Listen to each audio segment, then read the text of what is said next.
Hello farmers, today I want to talk about fish farming.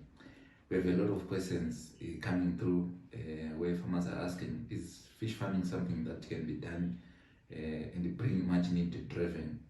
But the question has not been answered clearly, as people just think if you do any project which is related to agriculture, you then make more cash, like what is happening in other enterprises, whereby you just plant your maize, then after 6 months or so, you start to get your revenue.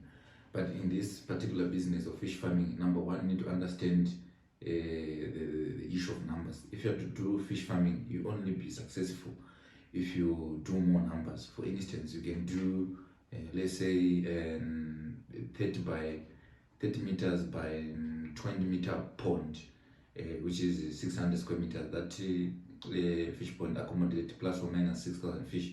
So if you do 10 ponds of that, which means you are doing 60,000 fish, it means you are going to get more cash in terms of revenue. Same applies with broilers. You ought to make more cash if you do more broilers. Imagine doing 20,000 broilers, assuming you're getting average of maybe 80 cents per bed. 80 cents by 10,000 or 20,000 chickens is a lot of money.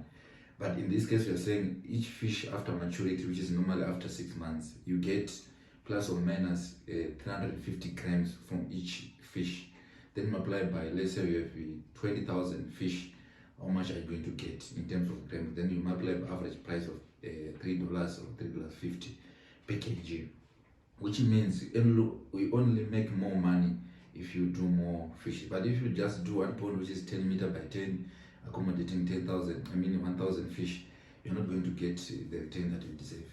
So it's a game of numbers. But also looking at the way how fish is being managed is quite different from other enterprises, because you need to do a thorough management, intensive management, because the mortality might be even higher than 90% if you fail to manage your fingerlings in terms of oxygen, in terms of feed, in terms of water quality, as well as general population within the pond.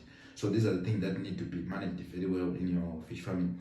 But if you integrate your fish with the poultry, with the horticulture, you are going to enjoy more benefits, because when you are doing the manure, you're taking from your poultry. At the same time, you're taking the water from the pond after disposing the fish, then you irrigate your fields. So what it means is you are creating a good environment on your farm. In fact, you are creating a sustainable business. But at the same time, you are also enjoying the revenue, because you are reducing cost of feeding your fish, you are reducing cost of irrigating your fields. Then you get more revenue. So any other enterprise that you may think of, it's all about how you manage it, the systems and everything. Otherwise, thank you so much for watching this video. Kindly subscribe and share. Thank you.